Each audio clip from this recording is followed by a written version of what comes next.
गीता जी, इन सभी का स्वागत करता हूं और इनको आश्वासन देते हैं।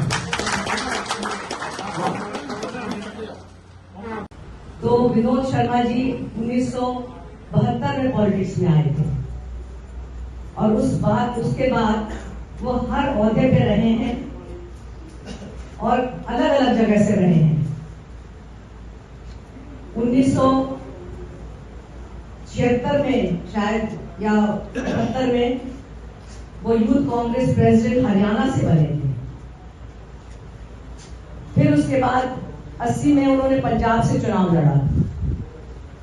फिर उसके बाद उनको राज्यसभा मिली। उसके बाद उन्होंने अम्बाला से चुनाव लड़ा। तो ऐसा कुछ नहीं है कि बाहरी बात है। और अम्बाला में 25 साल लोगों की सेवा करी, 2 बार विधायक रहे हैं और जब विधायक नहीं भी थे तभी भी उन्होंने अम्बाला में कोई सेवा में कमी नहीं रखी। यहाँ पर बहुत सारे अम्बाला वाले घूम रहे हैं जो हमारे समर्थन में आए हुए घर घर घूम रहे हैं। आप उनसे किसी से भी पूछ सकते हैं कि 10 साल जब वो विधायक नहीं थे तभी भी उन्होंने अम्बाला में वैसी सेवा करी जैसे वो विधायक के टाइम पे करते।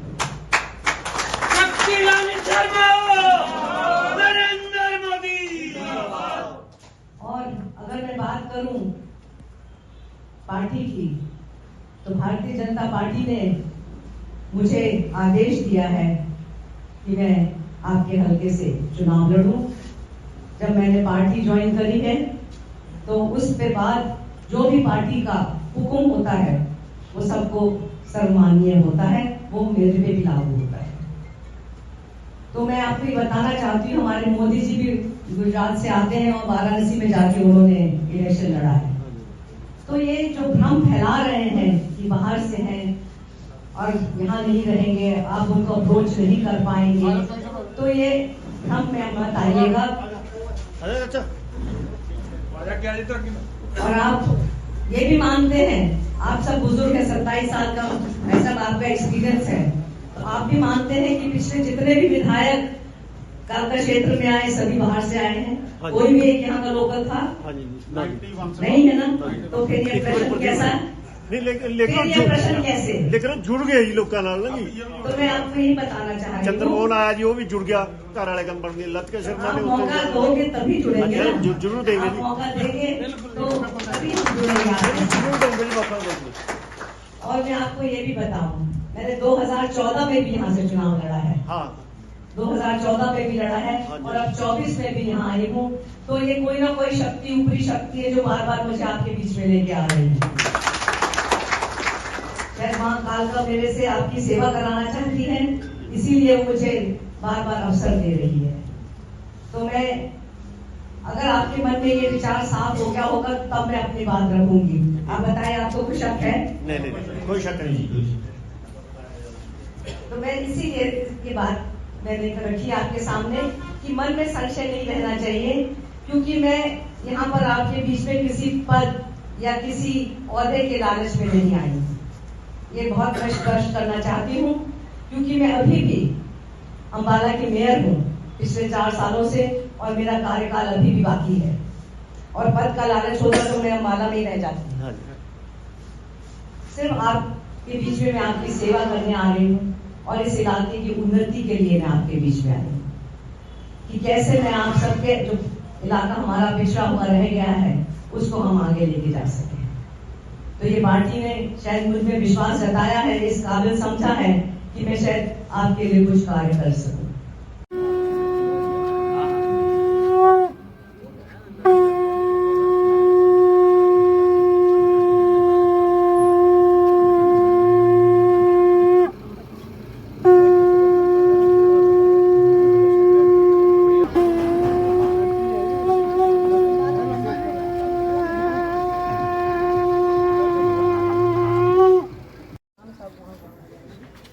अगले सेशन में आप सबकी सूची बना लीजिए, कौन कौन आना चाहता है।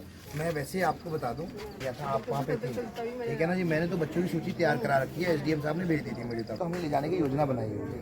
मात्र से जी जैसे आपने अभी कहा, उनके लिए कभी कुछ नहीं किया जाता। जी उससे अम्बाला नहीं हुआ नहीं, मैं आपको एक मिनट 1 करोड़ रुपए पूरे हरियाणा के लिए दिए थे। अम्बाला में अलग किया था, पूरे हरियाणा के लिए 1 करोड़ रुपए मुख्यमंत्री जी के फंड को अलग से दिए थे। उसके अलावा आप ठीक कहेंगे कालका में नहीं हुआ, मैं प्राथमिकता पे कालका में सबसे पहले ये मेरी जिम्मेदारी जो किया है। माता के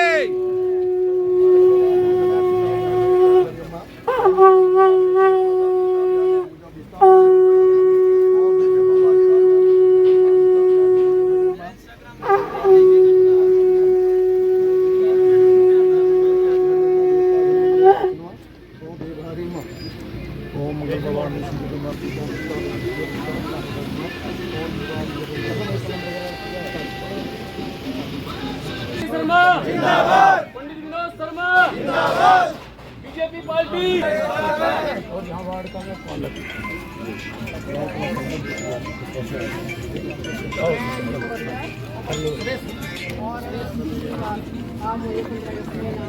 मुझे याद है। वंदे मातरम। हमारे बीच में अभिनंदन करते हैं, स्वागत करते हैं श्री रंबा जी, चेयरमैन नगर परिषद कालका किंडोर, राणा जी, भरतराम राणा जी। मैं थोड़ा सा आज खुद बात करना चाहूँगा, अगर आप लोगों की अनुमति हो, आपकी सुनना चाहूँगा, अपनी कुछ बोलना चाहूँगा उस तरीके से करके, और मैं एक थोड़ा सा अनौपचारिक एटमॉस्फेयर में बात करना चाहूँगा, क्योंकि वो नेता या एमपी के हिसाब से नहीं आया हूँ। आपके एक शुभ चिंतक और एक परिवार में जैसे बैठते हैं उस तरीके से, उस नाते से आया हूँ, वैसी बात करना चाहूँगा अगर आप उचित समझो।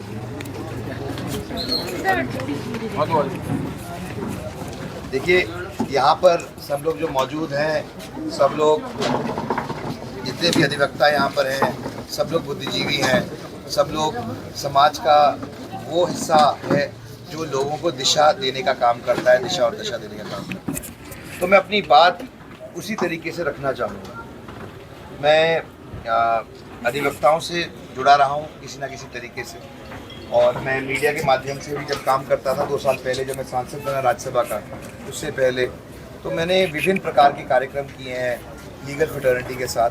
बल्कि टेलीविज़न के अंदर जो पहला कार्यक्रम लीगली स्पीकिंग शुरू हुआ, जो आज देश का सबसे बड़ा टेलीविज़न शो है, जहाँ पर sitting 5 chief justice of India, अलग अलग चीफ जस्टिस ऑफ इंडिया ने शिरकत की है। जस्टिस चंद्रचूड़ से लेकर जस्टिस सूर्यकांत जी से लेकर जस्टिस रमन्ना से लेकर, उससे पहले भी जितने चीफ जस्टिस आए हैं। तो मेरा इस अधिवक्ता परिवारों से एक गहरा संबंध रहा है, मैं समझता भी हूँ, तो इसलिए मेरा एक विशेष लगाव भी रहा है। और अब मैं जब एक राजनेता के रूप में आया हूँ, मैं सार्वजनिक जीवन में आया हूँ, तो मेरा दृष्टिकोण भी और चीज़ों को देखने का बदला है। पर मैं अपना कुछ चीज़ें आपके साथ साझा करना चाहता हूँ। मैं ऑक्सफोर्ड यूनिवर्सिटी में पढ़ा हूँ और लगभग 8 साल इंग्लैंड में था। यहाँ आकर मैंने अपना व्यवसाय शुरू किया। उसके बाद 2 साल पहले मैंने सार्वजनिक जीवन में आया और मैं राज्यसभा का सांसद बना। और मैंने जो संसदीय क्षेत्र गोद लिया है वो अम्बाला संसदीय क्षेत्र है, जिसके अंदर 9 विधानसभा हल्के आते हैं, जिनमें से कालका विधानसभा क्षेत्र एक हल्का है। और माता शक्ति रानी शर्मा जी भारतीय जनता पार्टी की यहाँ से प्रत्याशी हैं और एमएलए का यहाँ से चुनाव लड़ रही हैं। मैं कुछ बिंदु आपके सामने रखना चाहता हूँ कि किस सोच, किस व्यवस्था के तहत, किन बिंदुओं के ऊपर हम ये चुनाव लड़ रहे हैं, हम आपके बीच में जा रहे हैं, हम लोगों के बीच में जा रहे हैं। हमारा विजन क्या है कालका के लिए, हमारी सोच क्या है, हमारी पृष्ठभूमि क्या है, किस व्यवस्था को हम बदलना चाहते हैं, किस तरीके से कालका का नवीनीकरण करना चाहते हैं, हमारा क्या योजनाबद्ध तरीके से एक विजन है जिसको इम्प्लीमेंट करना चाहते हैं। तो मैं सबसे पहले तो आपको बताना चाहता हूँ कि एक सांसद के तौर पर जब भी कोई विषय मेरे संज्ञान में आया तो मैंने उसको उठाने का काम किया, चाहे वो संसद के पटल पे हो या फिर केंद्र सरकार से पैरोकारी करनी हो या राज्य सरकार से पैरोकारी करनी हो या कोई भी और विषय हो, तो मैंने उसको उठाने का काम किया है। जो भी लोग मेरे पास आए, जैसे मैं उदाहरण देना चाहता हूँ, HMT का जो BRS की यूनियन है उनका एक विषय था, वे लोगों ने मुझे अप्रोच किया और जब मैं 15 अगस्त के कार्यक्रम के लिए आया था तो उन्होंने मुख्य अतिथि के तौर पे यहाँ कालका, तो उन्होंने मुझे अप्रोच किया, मैंने उनको दिल्ली बुलाया, मैंने उनका केस स्टडी किया। वे सुप्रीम कोर्ट से अपना केस हार चुके थे और मैं माननीय मंत्री जी से समय लेकर उनको मिलने गया। तो मंत्री जी ने कहा कि मैं मदद करना चाहता हूँ लेकिन हम क्या करें। वीडियो की जरूरत नहीं है।